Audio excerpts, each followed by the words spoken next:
John Cabello, the great state of Illinois. Representative Cabello, thank you so much for joining us tonight and answering some questions, interacting with the people who really taken a lot of time out of their day, their week to let their voices be heard, talk to you and learn about what's going on in Springfield and beyond. Representative Cabello, thank you for joining us tonight. Thanks for having me, but please call me John. Very good. Thank you, sir. So I've kind of narrowed this down. I've talked to a lot of folks, and as you saw in the graphic of the invitation, there's a few things I wanted to go through, different issues. And some of them I was really inspired. I saw one of your, I think, emails or from your website, a list of bills that you've introduced lately. And I was like, I got to talk to this guy. And there's going to be some other ones that we want to talk about. And then we're going to take your questions. We're going to try to do this in an hour. I know some folks get a little chatty. Don't get too chatty when it's time for your question. Just kind of get right to your question if you can. That'd be great for everybody. But we're also recording this tonight. We're going to be putting out segments and clips for the people who could not attend to make sure that they're aware of what's going on as well. Before we get into some of these specifics, John, would you mind giving us a little bit of the state of the state? What's going on? What's on your mind? Oh boy, that's going to take 3 hours on its own. How's that for a setup? Actually, it's not going to take very long at all. The state of the state is in a really bad shape. I mean, we're $3.2 billion in the hole for this upcoming fiscal year budget. Obviously, Pritzker and the Democrats are saying, oh, no, everything's fine. We found a whole bunch of new money, which is a bold-faced lie. We've got more abortion bills on the way. We've got homeschooling bills on the way. We've got, more police bills, police reform bills on the way. It's just, you would have thought that they would have learned their lessons from this last election. Yes. And they didn't, which hopefully will help us. But until we get rid of the 3.5 billionaire, they're going to have all the money in the world. So we're going to have to fight like heck to make sure and get our message out there. Yeah, I was going to ask you about that because it's the momentum across the country. You can call it the mandate, the swing states voting for Trump. That agenda, he made it very clear in this overwhelming pull, if you will, or pushing our government to, I hate the right and left thing. I'm a centrist. I'm centered on the Constitution. That's usually what I tell people. But you would think that, yeah, they would have a little bit of an indication. They would understand that. Is this something we can capitalize on as Republicans, as this super minority party in this state? Can we capitalize on that? There's some things I think we need to capitalize on heavily. There's others that, we've got such a diverse state.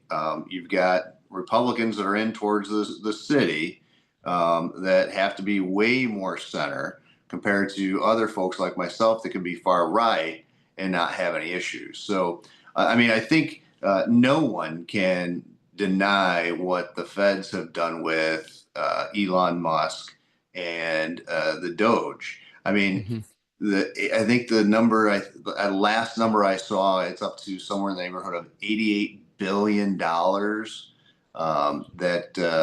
they've been able to. I'm sorry, $880 billion that they could have saved the taxpayers.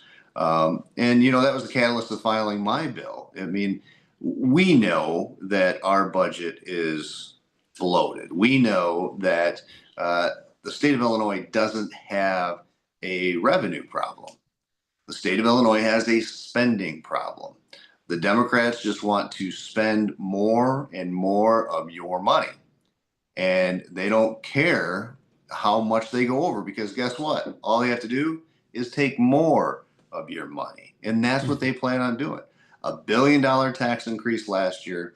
They're got to do probably at least 2 to 2.5 billion more this year because I don't think they're going to cut more than 2 billion if they cut anything. So, mass transit is $740 million in the hole right now, $1.5 billion next year. They're looking at their own tax increase. It's It's rather kind of a nightmare that we're living right now. Yeah, from a messaging standpoint, I heard someone this past weekend explain it this way, that we need to catch them when they say, well, we have a deficit problem. A deficit as in we haven't done a good enough job confiscating enough of your money. So now we have a deficit. But we need to, obviously, to us, it's obvious, but we want to make sure that our family, friends, neighbors, coworkers don't fall for that messaging. Springfield doesn't have a deficit problem. Springfield has a spending problem. Correct. Absolutely, 100%. 100%. And the other thing that we do is we make it so difficult for businesses to do what they do here.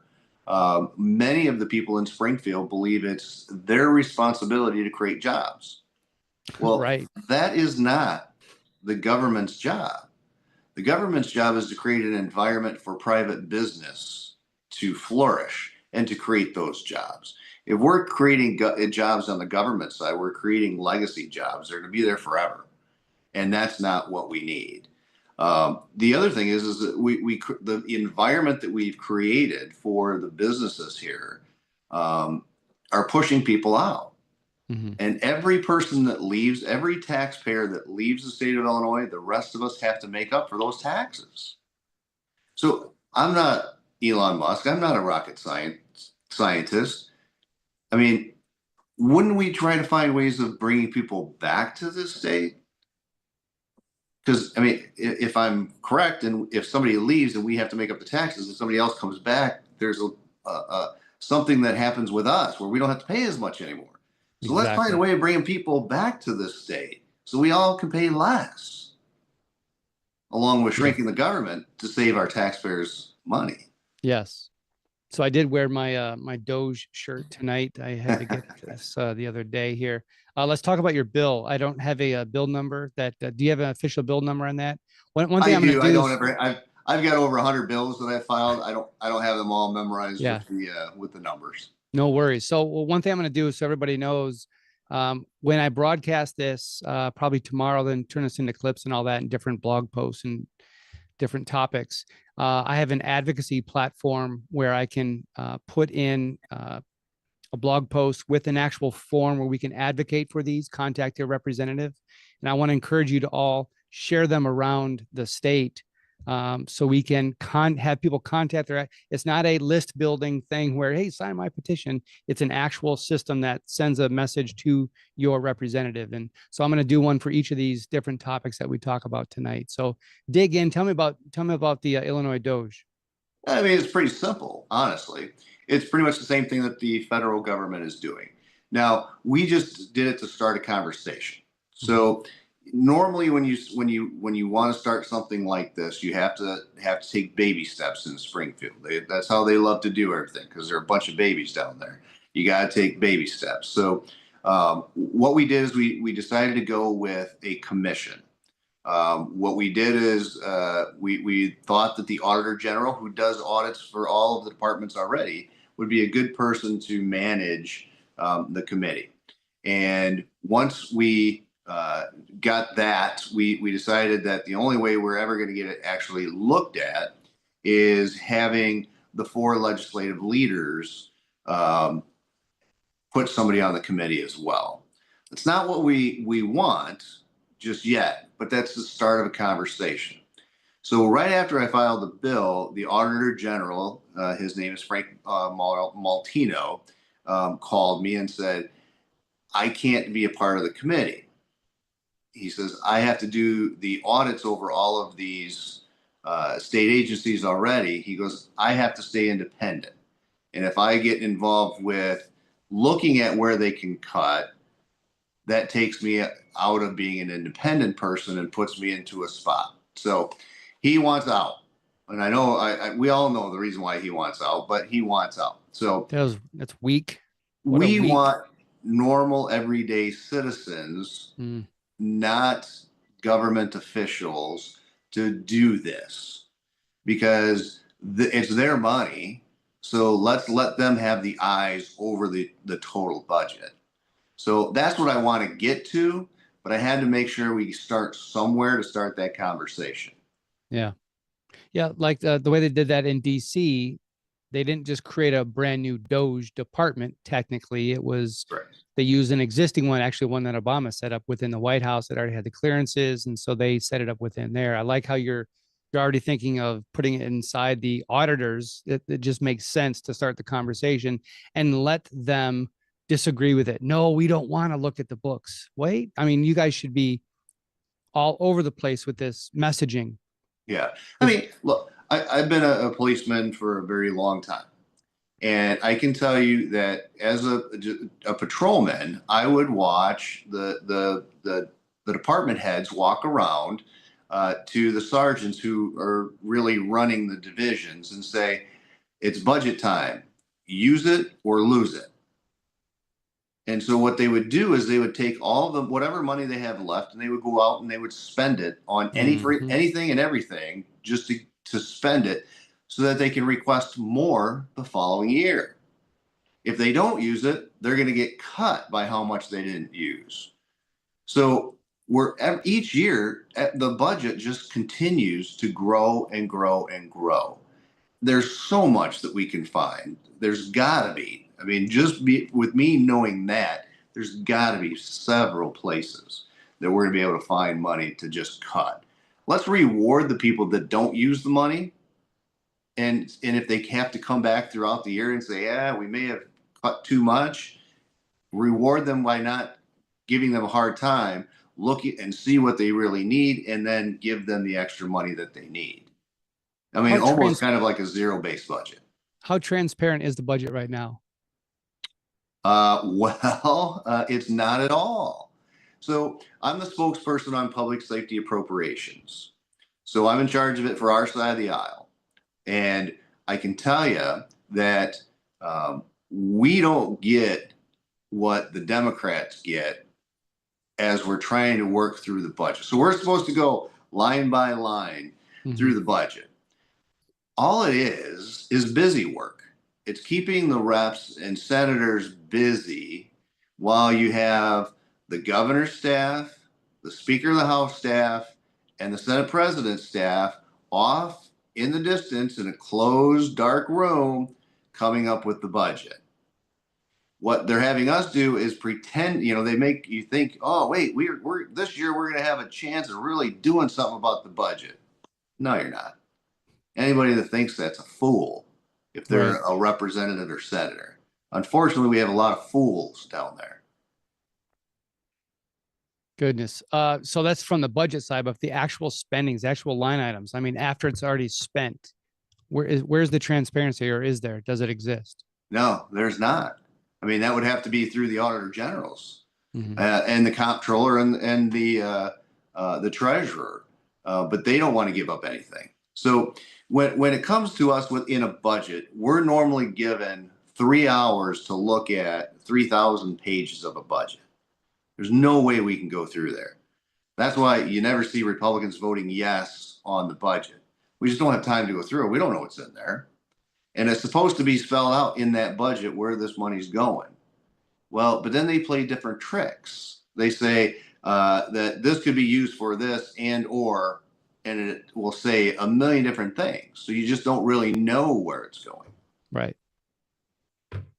I spoke this past weekend at a candidate forum in Cherry Valley, and I was asked to speak about DOGE, and I just did a little 5-minute thing. But I said, as far as the candidates that were speaking that evening or that morning, I was saying what I'm looking for, we don't have to wait for a specific department called Department of Government Efficiency to form. I'm looking for candidates who have that mindset, that attitude of, we want our government to eliminate waste, fraud, abuse. I want them to be transparent. I mean, talk to that for a moment. I mean, DOGE is not just a department, but it's an attitude. And I want to encourage people to, when you're looking for candidates, look for people who have that mindset and that perspective. Talk to that for a little bit. Well, I mean, I think what you're looking for is a fiscal conservative, somebody that realizes that, guess what? It's not my money. It's the people that gave me the honor of sitting in the seat that I sit in's money. And we need to be fiscal hawks and try to make sure that they get the best bang for the buck and that it's going to the things that they expect it to go to. every year that I mean, each year the representatives and the senators' salaries get increased. I know a lot of people who don't get raises. They haven't gotten raises in a long time, yet they're going to take care of themselves. You know, make sure you elect people that you trust, that you've done your homework on, and then make sure they know that you're going to hold their feet to the fire. Because after election, most people don't pay attention. Right. We need people that are going to pay attention and hold these folks' feet to the fire, making sure that they do what they say they're going to do. But you've got to make sure that there are people that are going to hold the line on spending. Because I don't know about you, but I don't live in a mansion, and I'm paying a ton in property taxes. I mean, that's another thing. How many times do you have to pay for your house? Right. I mean, Yep. okay, so your house is paid off, but you're still paying almost the same amount that your mortgage was in taxes. Find those people that are going to say, we need to find a way to cut these things so that we can give the relief to the taxpayers. So the first topic we talked about was Doge. If anybody has a question about that, if you guys know in Zoom here, if you guys raise your hand and I'll call on you. But when you talk about hold their feet to the fire, what does that look like? Because, you know, we always say contact your representative, make sure that they know that you're paying attention. You know, when I have these forms, these advocacy platforms, and they send you an official email in the system and you get that, I mean, as a representative in your office, how well do you tally these up and say, wow, there's a lot of people talking about this. We're getting a lot of phone calls about that. What really is the impact of the people's engagement with you? I don't know about any of the other representatives or senators, but I look at every single email that comes in. We do keep tallies on who's for what. So we don't put their names, we don't put their address or anything like that. What we do is we keep a running tally. And usually, you know, there's a few hot bills that come up at each cycle. So you know which bills those are because you're getting all the calls and emails on it. So we keep a running tally. I like to make sure that I know what the people that put me in the seat want. And I need to vote that way, not the way I want to vote. I need to vote the way they want me to vote. I don't know how anybody else does it. But we always try to get back to everybody. We always try to make sure that they know, hey, look, I'm not going to tell you how I'm going to vote because in Springfield, they always amend bills at the very last minute and they put different crud in there. So it could be a very good bill. And I could say, I'm voting yes on this to somebody that emails me or calls me up. And then they change it at the very last second and I end up voting no. And then that person calls me up and says, well, you told me you were voting yes. That's why I don't do it. Look, I'll keep your thoughts in mind, but I need to make sure I keep track of what's actually going on in the bill because they can change it in a heartbeat. So if somebody doesn't, you know, say, yes, I'm with you 110%. If I do say that, I say, as long as they don't change the bill. Because they do that all the time, unfortunately. Yeah, right. Well, I appreciate that because I mean that's good information for us as constituents to make sure that people constantly contact and pay attention. Dean Barker, you've got got your hand raised. You have a question about Doge? Yes, another Hi, group. Dean. Hi, John. I appreciate all your common sense.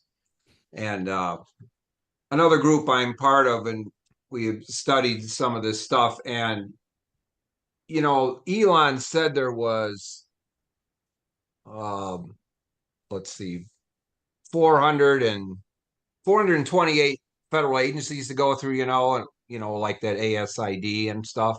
Yeah. And the funny thing is, and I don't know if you know who Ted Dabrowski is with WirePoints. I do. And he said there's 5,700 small agencies of government in Illinois. 5,700. And like Texas has got 7,000, which I think Texas is probably 3 times the size of Illinois. And like, for example, Florida has 900, but just think about that. And a lot of these agencies duplicate what other ones do, but they don't communicate. And yeah, I'm sure the waste, might even make the federal government, by comparison, look better than we are. Oh, absolutely. I mean, I think Ted might be a little wrong. I think there's somewhere close to 8,000 units of government within the state of Illinois. Oh my God. There's 14 townships within Winnebago County where I live. 14. I happen to live in McChesney Park, but I pay a separate property tax and a separate road tax to Harlem Township, and I get absolutely, positively nothing for it.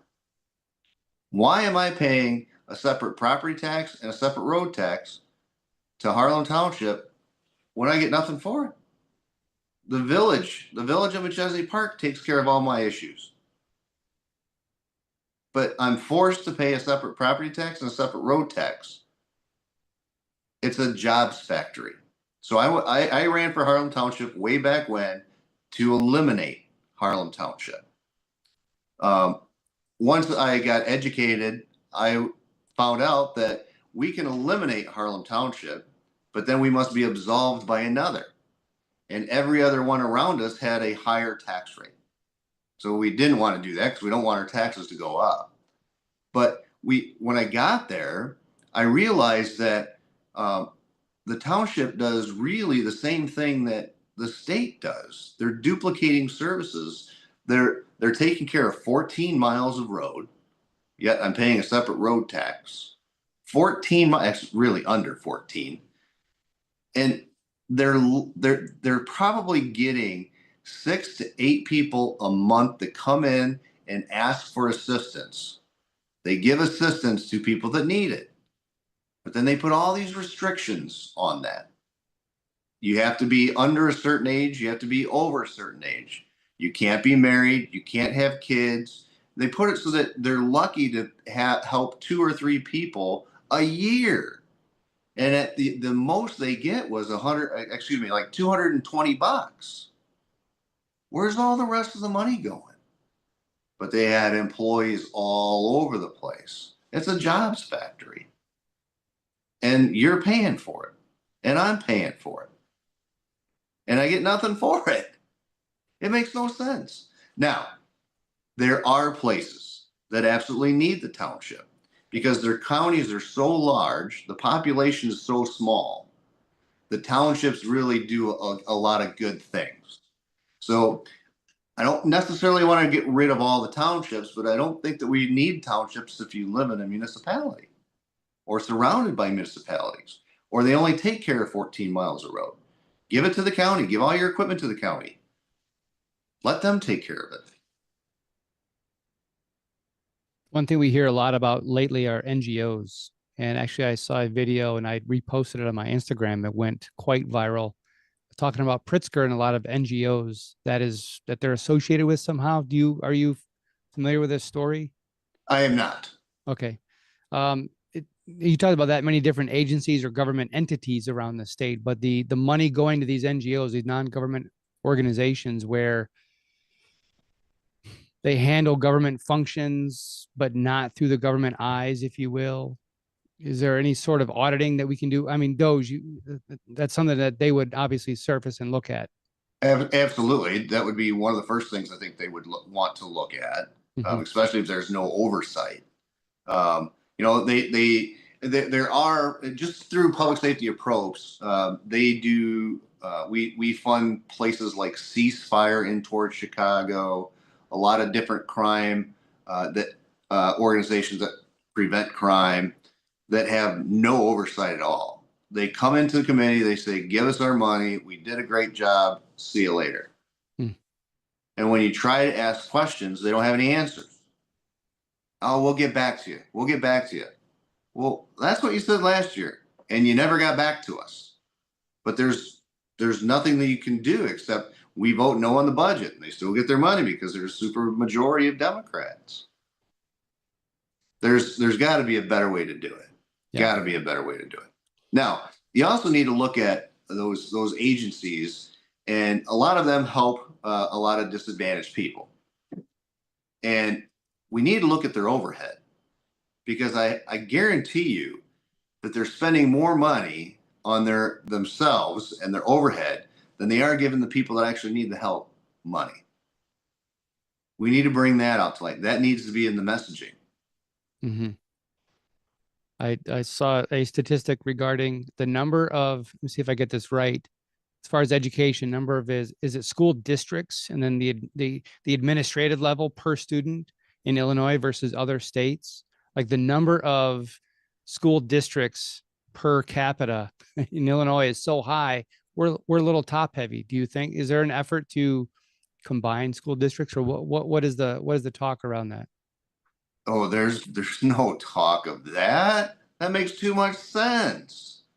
I mean, you've got they're fiefdoms. I mean, they're their own little spots in the world that they're in charge of, and they're going to do it the way they want to do it. And the second you start saying, "Hey, why don't you guys are small, why don't you save some taxpayer dollars and merge together?" Well, then the egos won't get out of the way. Because, well, then I need to be in charge. The other person say, well, no, I need to be in charge. And then there's somebody else that said, I mean, there, we can go on and on and on, but I don't want to ruin your night. I mean, it's horrible, horrible stuff that's going on. And we can't get the word out. We try, but the media doesn't fit into their narrative. Yeah. Well, we are the media now, so we're working on that. Speaking of which, I think HB 1029, repealing the Trust Act. Talk to me about that. Yeah. So, it is absolutely positively stupid that a law enforcement agency can't communicate, work with, help another law enforcement agency. It's idiotic. I mean, when you find somebody that you believe that is not supposed to be here, and they haven't committed a major crime yet, why can't we give ICE a call and say, hey, we've got somebody that you might want to take a look at? Well, the Trust Act says you can't do that. Now, I push the envelope because I like doing that. I like causing a little trouble here and there. I don't believe that the Trust Act covers anything criminal. Law enforcement should be helping ICE if there's a criminal act. I firmly believe that the Trust Act only covers civil stuff. And until somebody sues me and says you can't do that, I'm going to continue. And I've said it before on different platforms, and I'll say it again.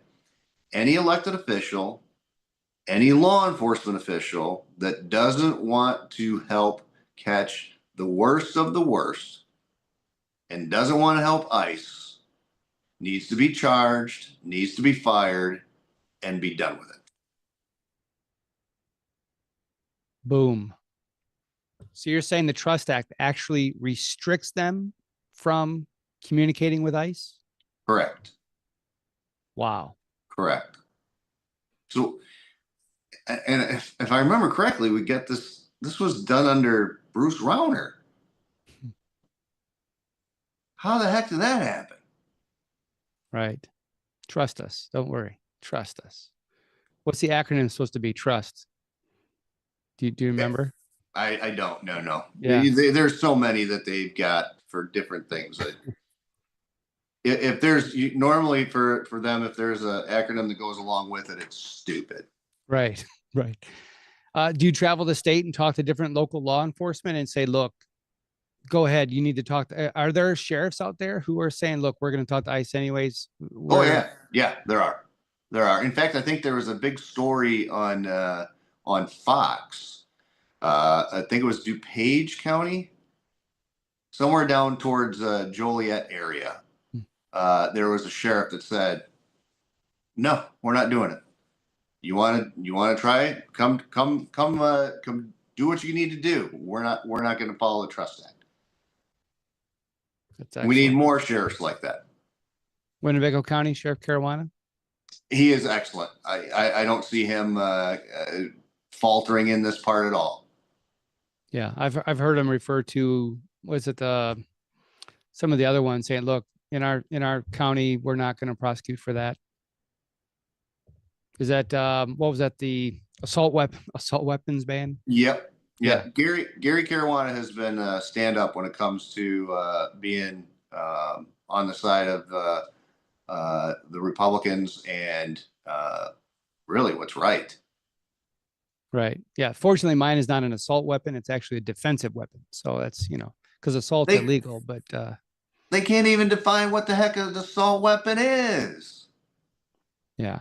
Actually, I now that I remember correctly, I did lose all mine in a boating accident. So anyways. They don't need to know what anybody has because they surely don't care what the criminals have.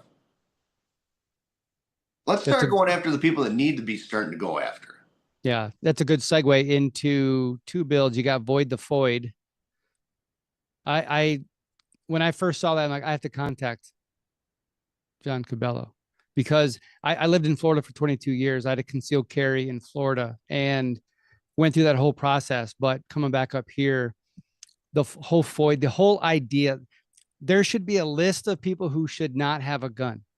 There should not be a list that have permission from the state police to have one. Completely contrary to the idea of the Second Amendment and the spirit of it, and the strict letter of the Second Amendment. Talk to me about the FOID. Are we going to get rid of that? No. Oh, come on. Optimism. I've been filing this bill. I was the first to ever file it, and I believe I filed it the first time in either 2013 or 2014, and I filed it every year after. And then luckily we've got a lot of people that like it, so they file it as well. But they're all on our side of the aisle. We don't have the votes to get it out of committee and or get it called in committee because we don't have the speaker spot. Look, I think there's 8 or 9 other states that have a FOID card. It's absolutely positively idiotic to have a FOID card. It's just another layer of government. And it's another layer of deterrence for law-abiding citizens to have to jump through another hurdle. Well, hopefully, if we put more hurdles up, people will get tired of wanting to try to do it. Yet, instead of saying, well, wait a minute, we used to have a law in the books that if you were a felon and you were in possession of a felon, it's an automatic 10-year sentence. Well, we dropped that. We don't want our felons going to prison, do we? Apparently, we used to want our law-abiding citizens to go to prison. There was a case making its way to the Supreme Court. Is that Brown was the last name? Do you have an update on that one?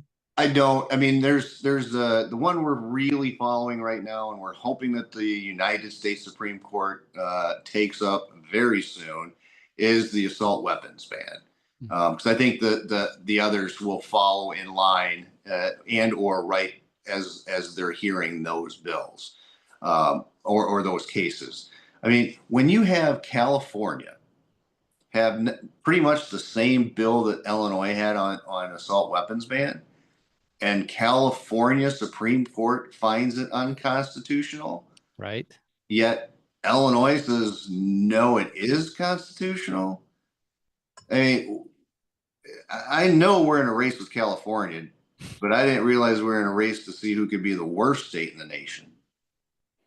I just hope the Supreme Court takes it up very soon. We were hoping it was going to be a while ago, but I don't know why it's stuck in the log jam.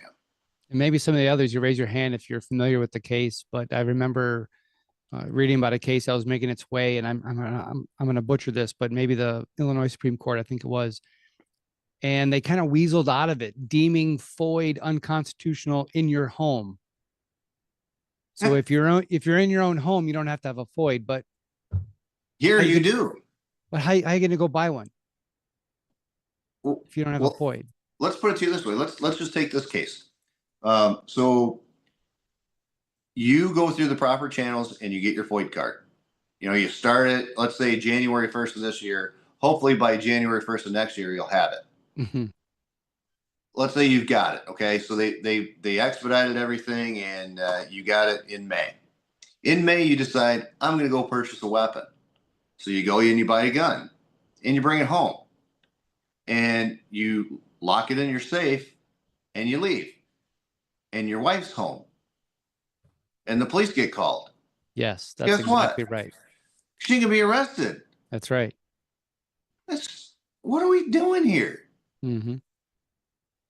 We are really trying to take law-abiding citizens and make them criminals. That's what the Democrats want. That's what the Democrats are trying to do.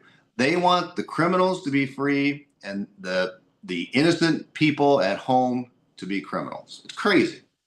The idea, I mean, just reading the actual text of the Second Amendment, which is the supreme law of the land, just reading that understanding, the idea that I have to go to the state police and get permission is obviously completely contrary.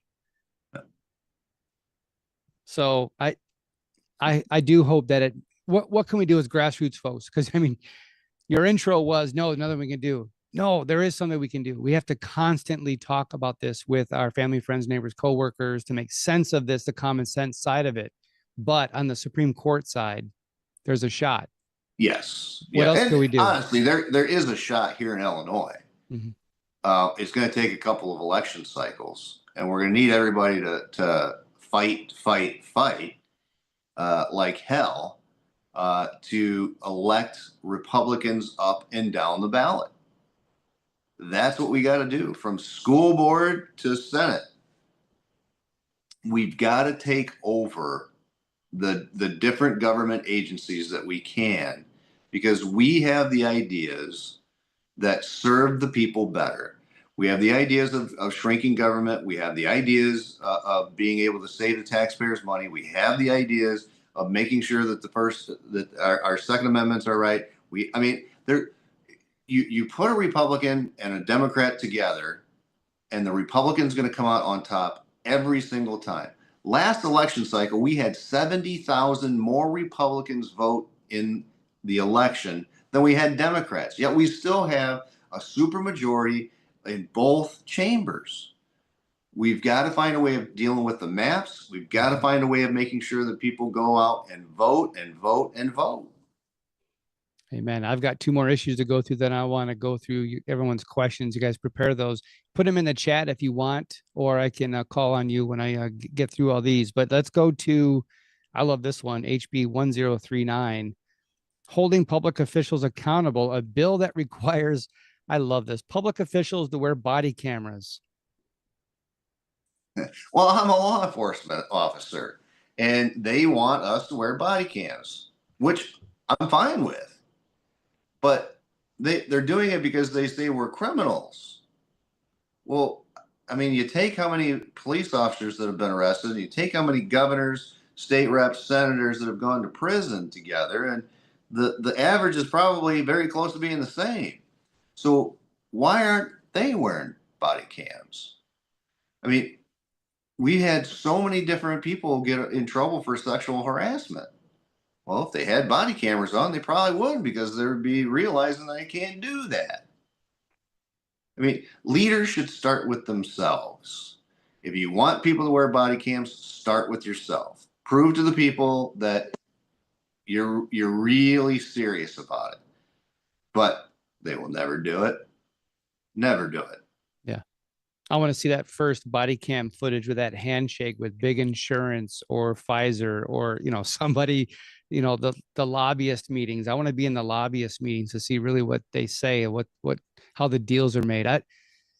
To watch how the sausage is made. That might get a little bit ugly, but I think that would open up a lot of people's eyes. Oh yeah, absolutely. I mean, Louis Arroyo was, he got charged. I don't remember exactly what it was for. It wasn't for, I think it was a little bribery involved. There was a lot of things that he did.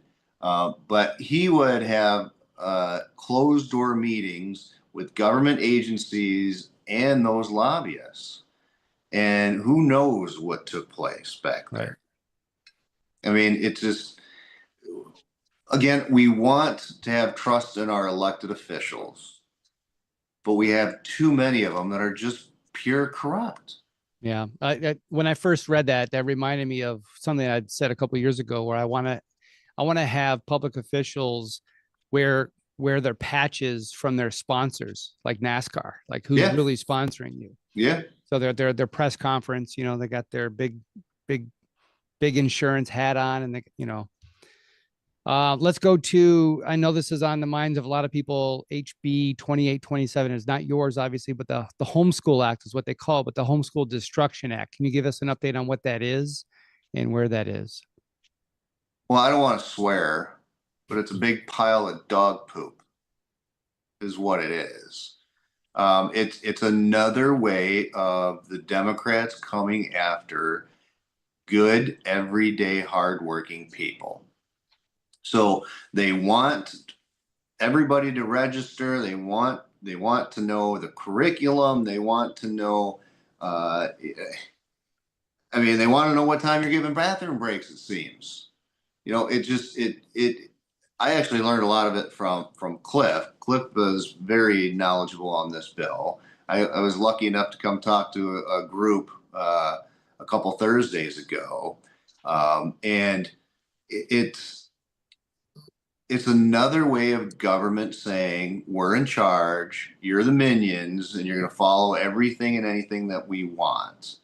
And I would say that if the person that filed this bill had a body cam on, you would see that it is the teachers' unions that are pulling the strings, that are handing out the money, that are saying, we see a decline in our school systems. More and more people are going to homeschool.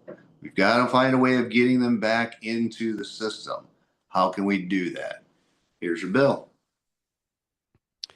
Some of you that have been on with me the last few weeks, a few weeks ago, I did one of these meetings with a dear friend in Texas. And one thing that they're dealing with down there, Senate Bill 2, whatever it is, and it is the way school choice is being pitched. The way it's being pitched is you get a voucher and everyone's, you know, hey, we're for that. We, you know, money follows the child, blah, blah, blah. But there's strings attached.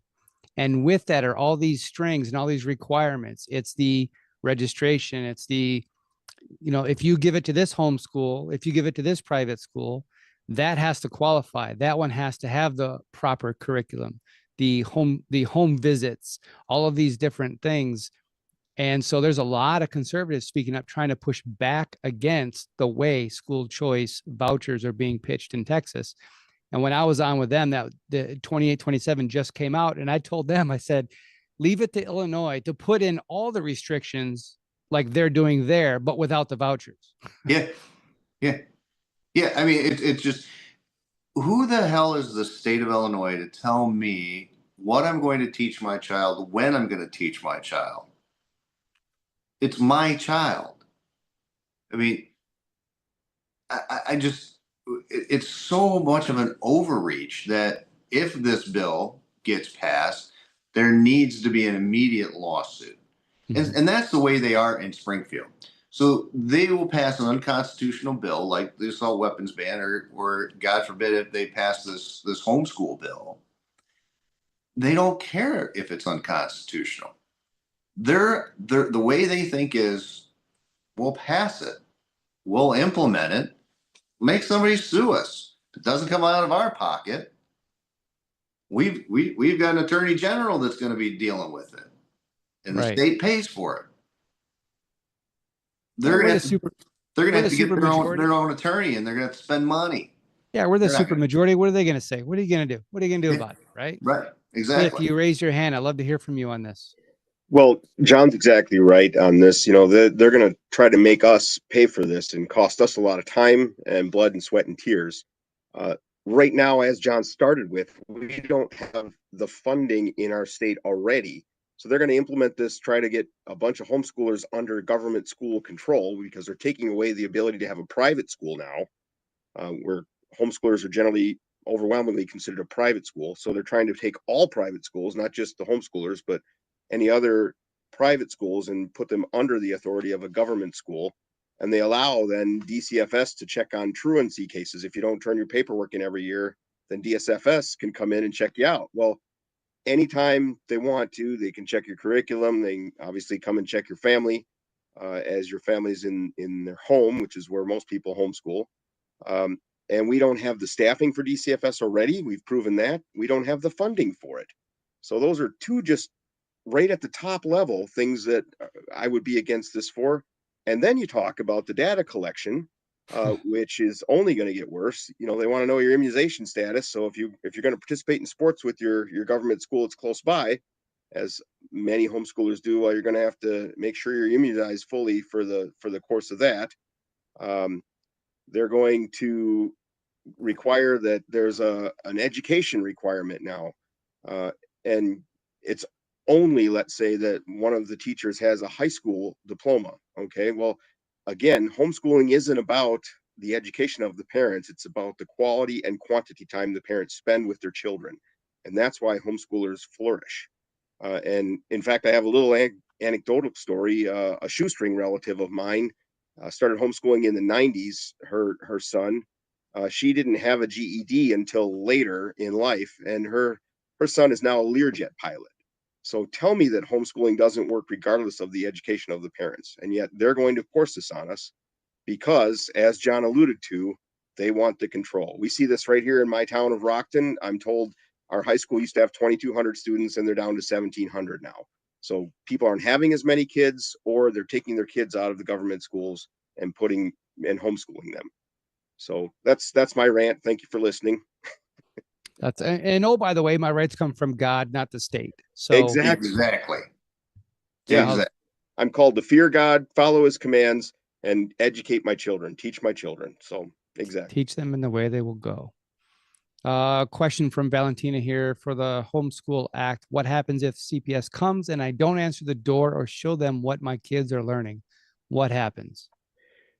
You have an advocate. I can speak to that if you want me to quick. Yep, absolutely good. HSLDA is a standout group with this. It's a Homeschool Legal Defense Association. As soon as you have a chance, join it. In fact, after this meeting, if you're homeschooling, join HSLDA, because they have attorneys on speed dial all the time. If somebody knocks on your door, you call them. They will be on the phone with you, walking you through what to say to these people.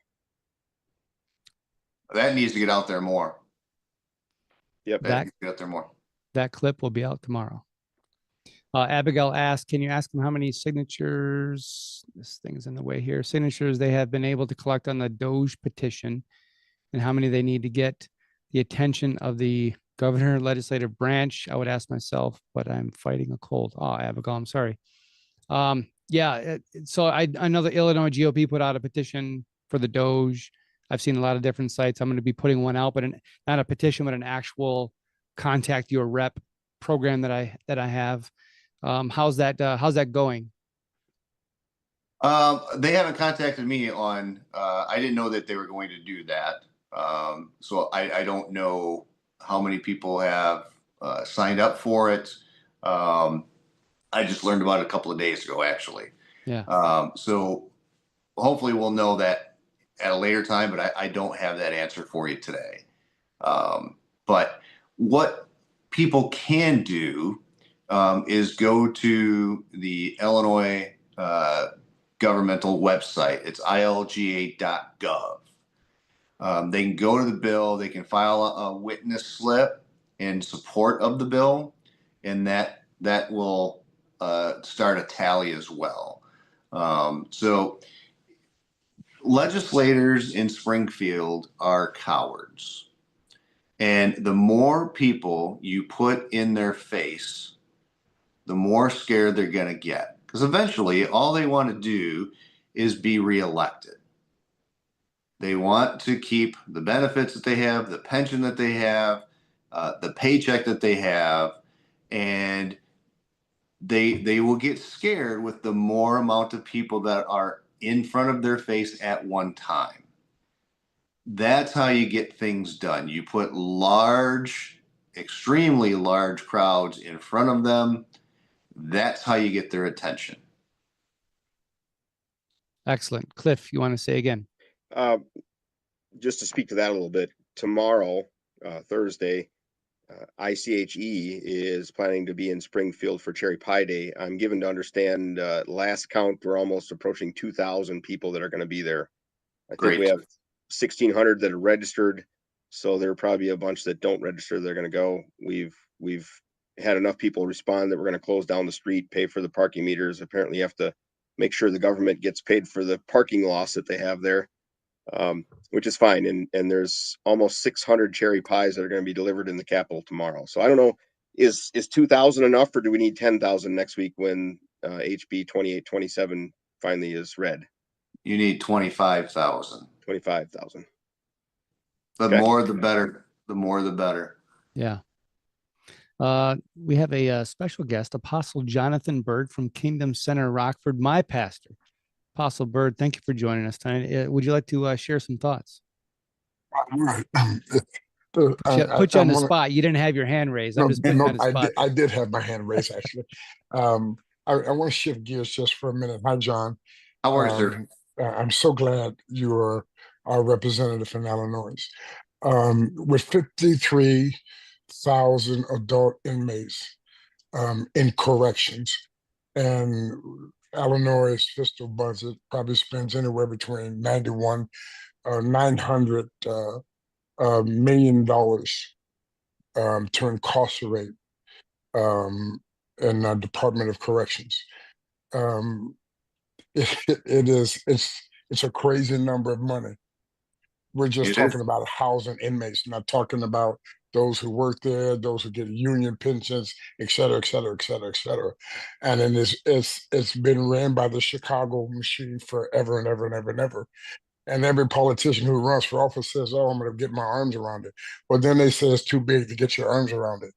And I mean, it has been draining this state forever and ever and ever. How do we look at this problem? How do we begin to start taking a bite out of this huge elephant in the room? Everybody knows it's in the room, but nobody wants to talk about it.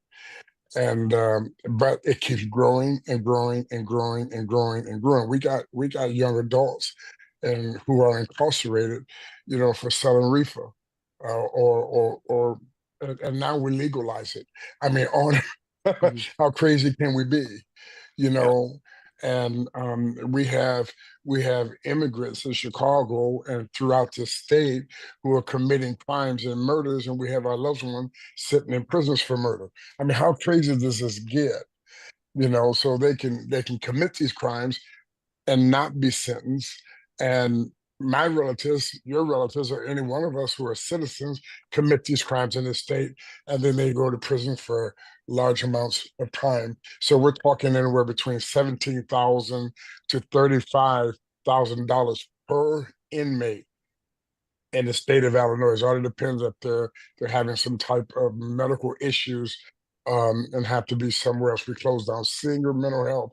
We close down all of these other things. And so I live in the Rockford area. You're not too far from where I live.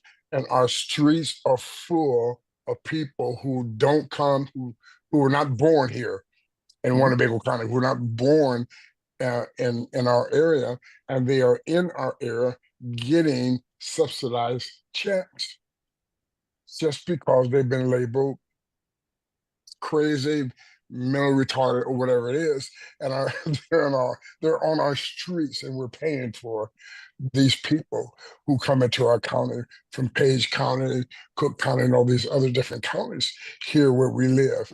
And so we're paying for that. So what message do we need to send? So let's, first of all, the committee that I'm in charge of for our side of the aisle, Public Safety Appropriations, funds the Department of Corrections. And I believe the last time we received the amount, it was $37,000 per inmate per year. Wow. To house them. $37,000 a piece. Wow. We have way too many people that are in prison that shouldn't be in prison for a long period of time. I agree with you 110% there. But we do have some people that are in prison that should never get out. And I agree. So it's a warehouse. Mm-hmm. That's it. We're warehousing people. It's supposed to be corrective actions going on in there, and they're not. There's no corrective action whatsoever. Back several years ago, I shocked the General Assembly by filing a bill that says if you are a felon, nonviolent offender, I draw the line at when you hurt another human being. But if you're a nonviolent felon, and while you're in prison, you help yourself by furthering your education, getting any sort of a degree. Once you get out of prison and you successfully complete your probationary period, you can automatically petition the court to have that felony sealed.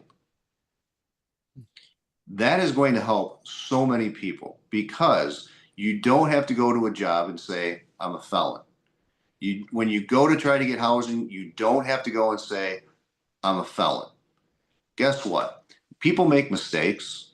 We need to make sure that if they're helping themselves and they're not continuing to get into trouble, those are the folks we need to invest in heavily to make sure they never go back. Right. We need to make sure the people that go to prison come out as productive members of society. And we don't do that. And I brought that up so many different times in committee saying, why are we just a warehouse? Why are we not helping these folks? Now, there's a lot of things that people are going to disagree with me on. I'd make it a little bit incentive-wise to further your education while you're in prison. We can't force anybody to do it. We can't force the inmates to do anything because then you get sued. So, all right, if you don't want to help yourself, you want to further, we're not going to spend our time and our guards' time being your babysitter. You're going to stay in your cell for 23 hours a day. We're going to let you out for an hour a day to do what you need to do, and then you're going to go back in there because we need to be helping the people that want to help themselves. You know, I have a feeling we're going to have more and more people that want to help themselves because they don't want to be in that cell for 23 hours a day. I would agree. We've got to do things like that to make sure that we break the cycle that's there. But we have to look at this in a totally different view. There's a holistic view that has to be looked at. You have to start with early childhood education. That's where you start. That's where we're going to spend the money on our investment to start breaking the cycle. And once we do that, it's going to take several years to see our investment, but we're actually it will pay off for us in the long run by helping these kids make sure they know how to study, making sure they're getting their work done, making sure that they're learning, making sure that they're getting to school or homeschool, because I think those folks are on a different track already because they're getting more attention they are in the school. So there's this whole big picture that we have to look at totally differently now, because if we truly want to solve the problems of crime and making sure that people get on a different path, we have to. Otherwise, we're going to continue to do things the same way we are.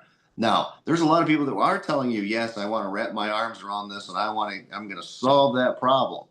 And then here comes the lobbyist. Here comes the special interest. Guess what? All of a sudden, they don't want to do it anymore. Well, I do think it begins with education. Many of those who are incarcerated at this point, there's not a whole lot to be done, but there has been a breakdown in family issues for some time. And our schools right now have not helped that over the last 4 or 5 years, have not really helped that situation. And, you know, so we have so many single parent families right now, you know, especially in our African-American community. We have and we should be helping those folks. Absolutely. But guess what? Guess what we're doing? We're giving free health care to people that came here illegally. Yeah. We're giving them free everything. Yeah. When we should be helping the people that are paying the taxes. Absolutely. Guess what? Everybody at some point in their time in life needs help. Where did your bill go? Are you still pushing that bill? It actually got passed and signed into law. Wonderful. Yeah. Absolutely. Absolutely. Well, John, thank you so very much. You're doing a great job. We're I praying appreciate for you. it. I do also want to say, guess what? I don't have all the answers. Sure. I'm not an expert in everything. I make mistakes and I'm not always right, but I'll admit to them when I make them. Well, when you make them and they're not right, we'll let you know. Sounds good. Nice talking to you, John. Very good. Steve B, you messaged over here that you have a question as well. Yes, sir. Go ahead. I can wait to the end if needed. Okay. I had a No, couple go ahead. questions. One was We got 8 hours, Steve. Yeah, we got 7 hours left. I don't know what you're talking about. sealing the felony, John. Does that mean for purposes of doing business, they don't have to say they're a felon? Do they get their gun rights or their veterans rights or their voting rights back? Yes, because that felony would be sealed. Okay. Again, these are for non-violent offenders. So these are, there's a lot. I mean, if you went out 10 years ago, 15 years ago, and you sold $700 to help feed your family, that's a felony. You could go to prison for quite some time doing that. And some people did. Some people went to prison for a long time for selling marijuana or having marijuana. And I just don't feel that those folks need to, or a DUI. I mean, there's so many different things that we've had people in prison for a long period of time. And then when they come out, their lives are ruined. And they sit there and they reoffend then because they're trying to provide for their family. So we've got to find ways of breaking that cycle. We've got to find ways of making sure that the folks that want to help themselves have that path. The other question, you brought up the unconstitutionality of that bill for the homeschool and the gun ban. Yeah. We pass a bill that if someone submits an unconstitutional bill and those that sign on with it, and it gets to be found unconstitutional, it gets repealed, that they are liable for the cost of the government, cost people to be, they're going to think twice before they try and do something stupid. That is an excellent idea, and we will look into it. My first response to that will be the representatives and senators have immunity when it comes to certain things. So if they thought that it was constitutional, all they have to say is, well, I thought it was constitutional. It probably won't go anywhere, but I'll give you my word that we will research that and see what we come up with, because I've never thought of that. That's an excellent idea.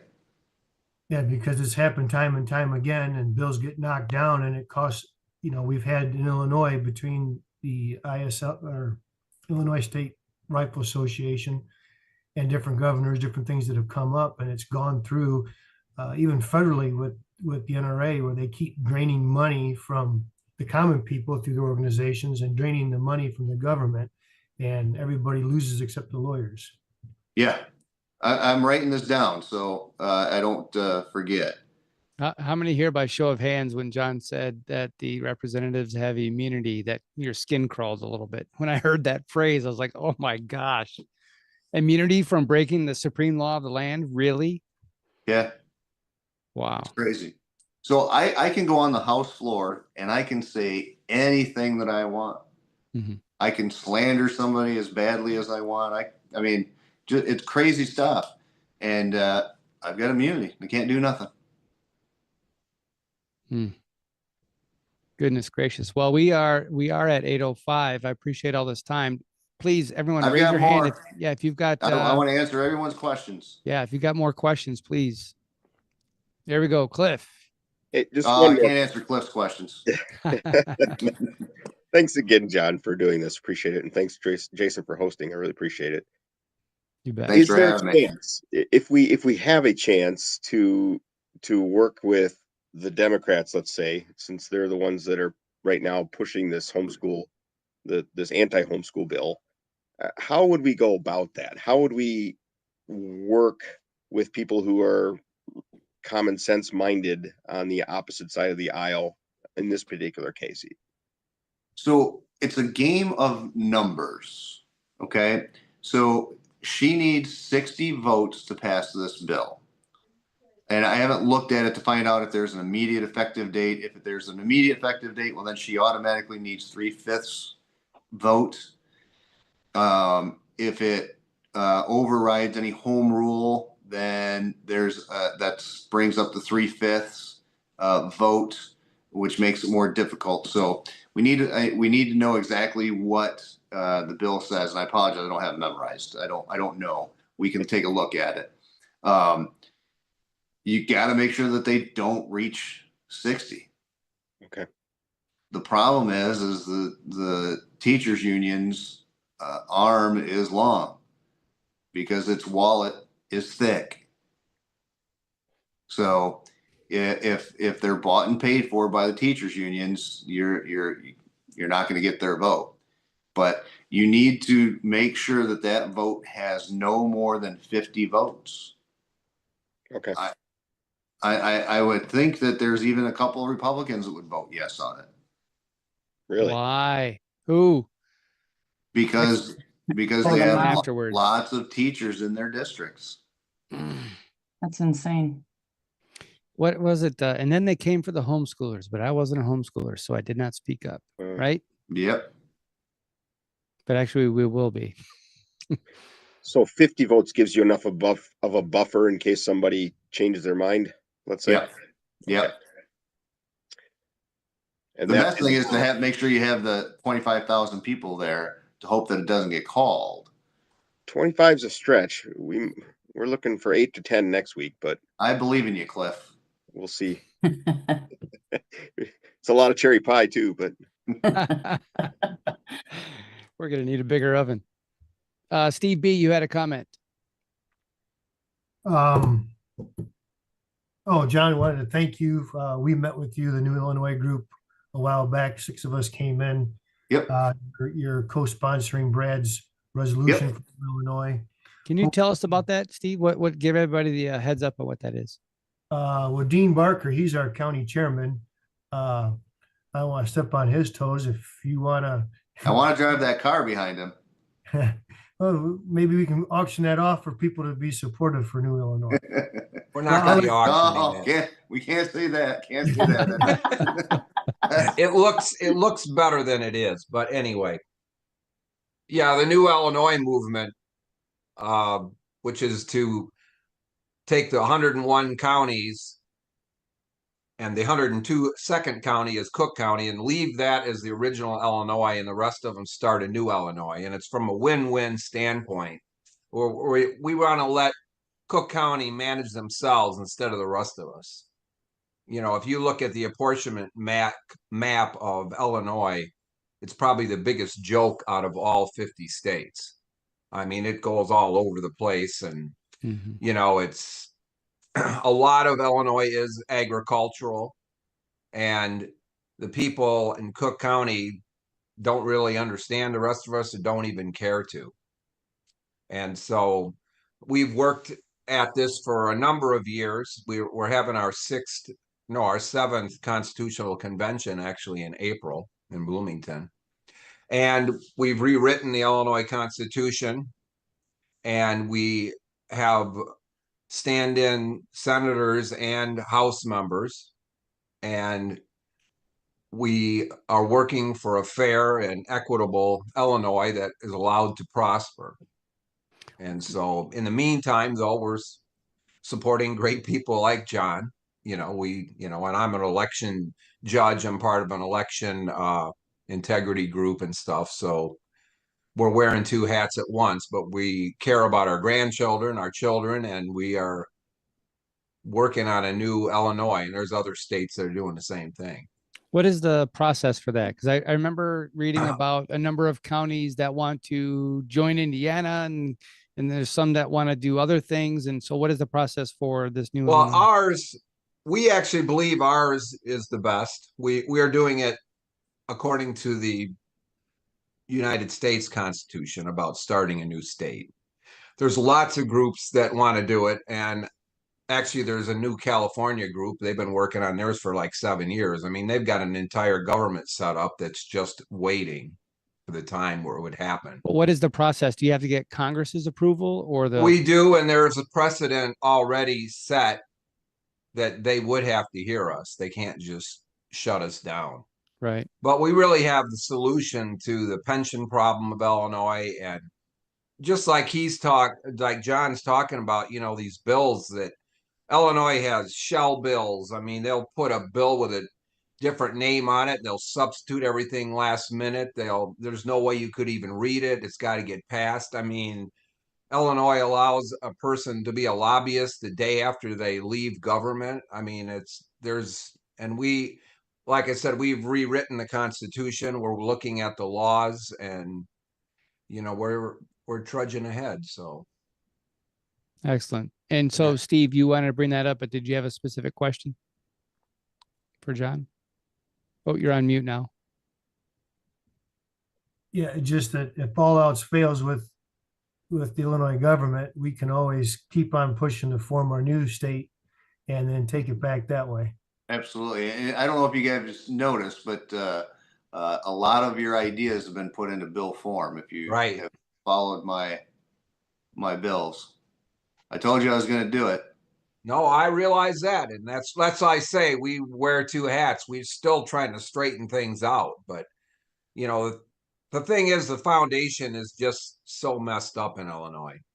Yes. Even if we got 100 of John Cabela's, it only take one election cycle to lose it all. Yep. And so a lot of foundations need to be changed. That's why it's got to be put into the Constitution. Right. It's got to be built in. Why, Steve, your intro to your question, you said when all else fails. I'm like, how do you define where that line is? And how many years ago was it? Well, yeah, no kidding. You realize that, especially when they rewrote the Illinois Constitution. Yes, sir. New Illinois currently is building the new Constitution up according to the 1870 Constitution. That's what they're using as the basis. So going back beyond, repealing back what all changed in 1970. You realize that this is a side note. Does anybody know the last time the state of Illinois had a truly balanced budget? No. I believe it was 2002 when the state had an actual true balanced budget with no gimmicks, nothing. We need to get back to those days. Because of the spending level, not because of the taxing level. Correct. Yeah.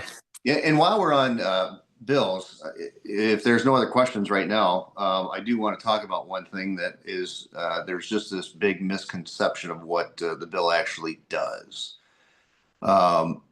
Have you heard that we voted to let illegals be police officers? Yes. Okay. Have you heard that I was a chief co-sponsor of that bill? Yes.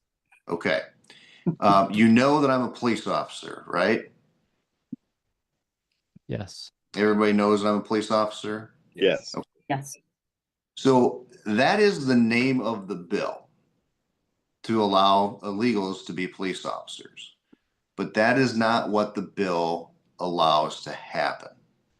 So what happened was Barbara Hernandez, Democrat leadership, brought this bill into a committee that I sit on.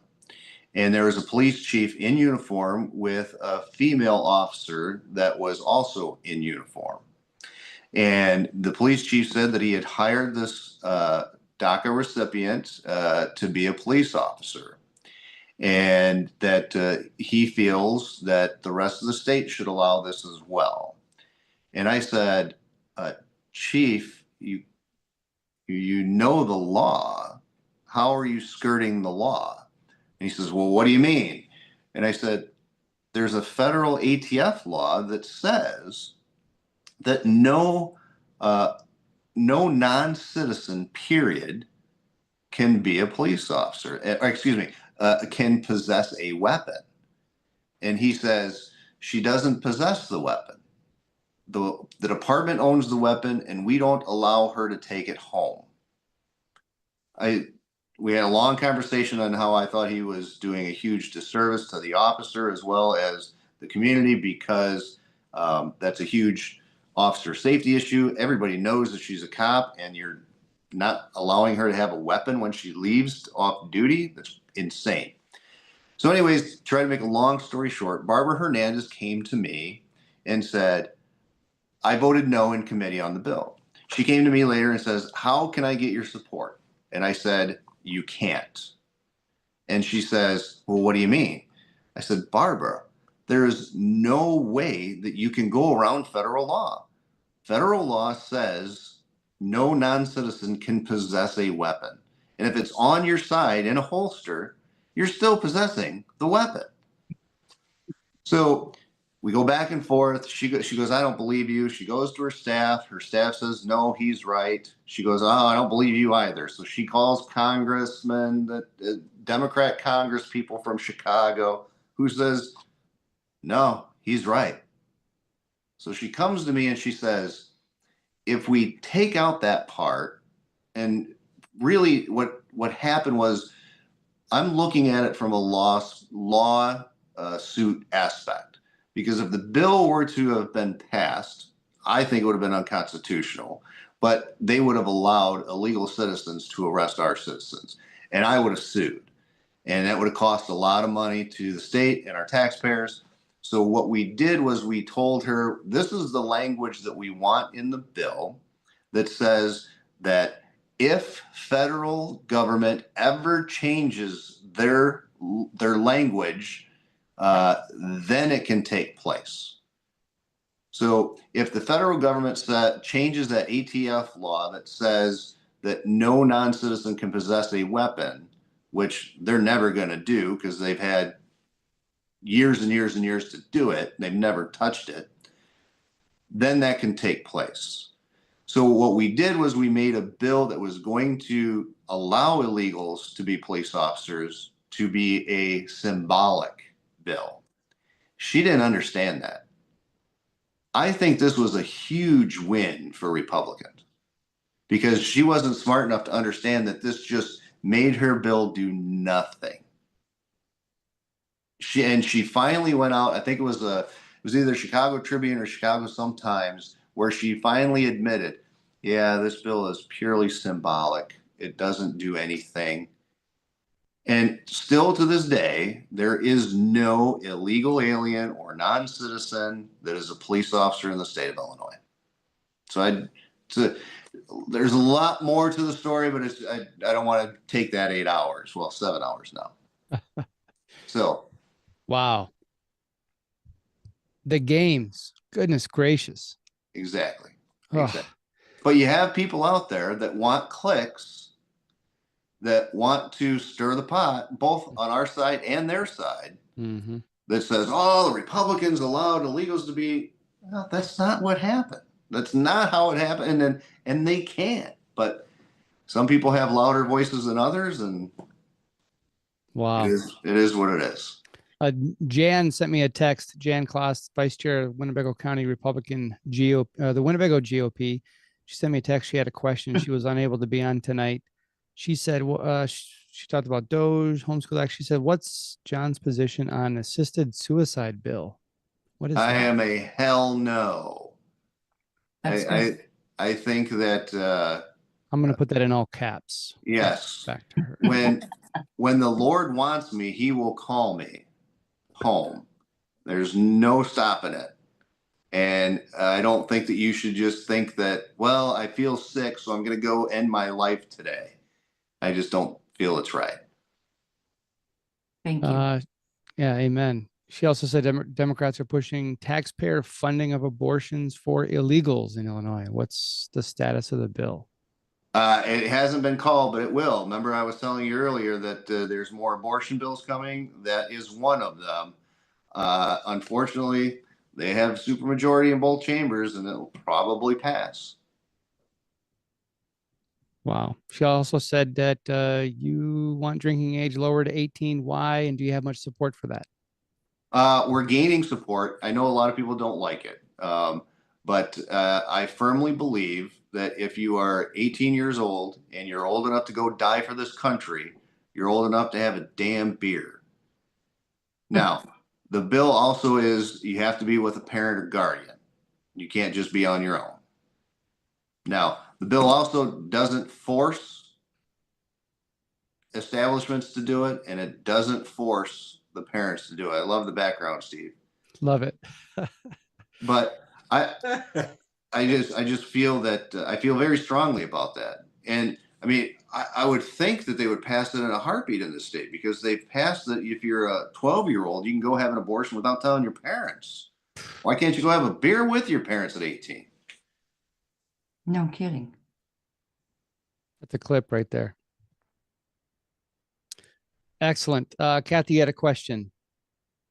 Yes. But by the way, if you can text Jan, I love Jan and Kathy immensely. They're two great Americans. Not that anybody else here isn't, but those two have helped me out immensely. So love you guys. Well, Amen. thank you, John, for everything that you do. And, you know, It's easy when it's right, Kathy. well, I'm hoping. So we do have a local election coming up, our consolidated. We have a lot of good people running. I'm hoping that we can make a difference in the consolidated, because we didn't do so well in the general in November. How do we, you know, we've got Tom McNamara, the current mayor, who is basically in Pritzker's back pocket. How do we get ICE to come to Rockford? Because we definitely have issues.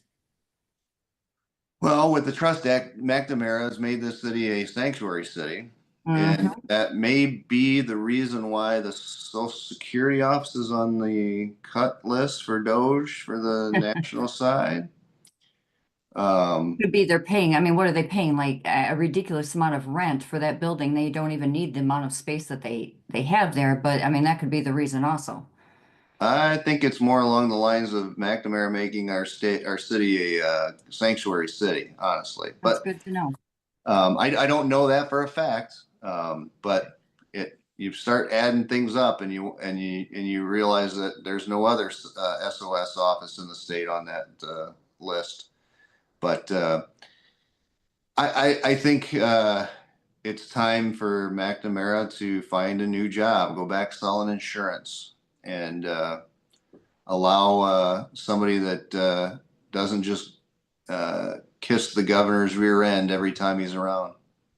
Exactly. Well, I know I just found out we've got 1,600 nonprofits in Rockford, but we're still at 22% poverty.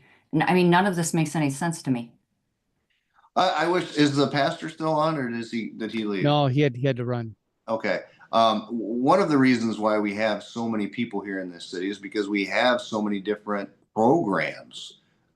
It's great to try to help people, but sometimes you're doing it just to get more federal and state funds. And I think that's what the city had done, trying to get more people here that need the help. And then all of a sudden you have way too many people and you don't have enough to help. It causes a lot of those issues. So it's time to have a new set of eyes and ideas going into City Hall. And I wish the gentleman well. Thank you. Thank you for everything, John. Like I said, Kathy, it's easy when it's right. Kathy, to your question, I wonder how soon they're going to propose changing the name of the Rockford Ice Hogs. Does it like scare people, or just? Sorry, I had to go there. To what? What are they gonna name it? I don't know, but they got Rockford Snowflakes. Sorry. There you go. Excellent. All right. Any other questions? You guys are awesome. I appreciate everyone being here. John, any closing thoughts? We've got to start taking back our schools. We've got to start taking back our townships, our municipalities. We've got to start taking back everything. And the only way that's going to happen is with your sweat, your treasure, and your hard work. And it's going to take good people that are willing to stand up and take the arrows. You're gonna get arrows. I get arrows all the time. You gotta do what is right for the people that don't have a voice, and we've got to start changing things. We've got to start changing things and making sure that the people that are elected have the taxpayer first and foremost in their mind. Amen. Amen. Amen. Appreciate that tremendously. To everyone, I'm going to be chopping this up a little bit. I'm going to be pushing this out tomorrow. I'll send everyone an email. Thank you guys for registering and being a part of this. I just put a link in the chat for an online community that I have. Some of you are already involved in that. It's called the Liberty Restoration Society. We'd love for you guys to be a part of that to continue the conversation. I'll put my content out there as well. Dean, you have your hand raised. You have a quick question? Yeah, John, are you in Springfield tomorrow? I am not. Oh, okay. I was just I curious. had other commitments this week where I'm unfortunately just here at home. All right. I don't normally miss, but I had a couple things go on that I had to be here. Well, anyway, Jason, I appreciate this, and it's good to hear about what you got, and hope to get in touch in the future. And I'm going to join that community there. Very good. We'll continue the conversation over. Cliff, you've been there for a while there. Are you enjoying things at the Liberty Restoration Society, sir? Yes, it's a great community. I appreciate all the work you do, Jason, and the way you've helped already improve our county, especially through this. So we get informative articles, we get opportunities to join sessions like this and improve our knowledge, as well as speak to the public servants that we have. So I really appreciate it, Jason, and John as well.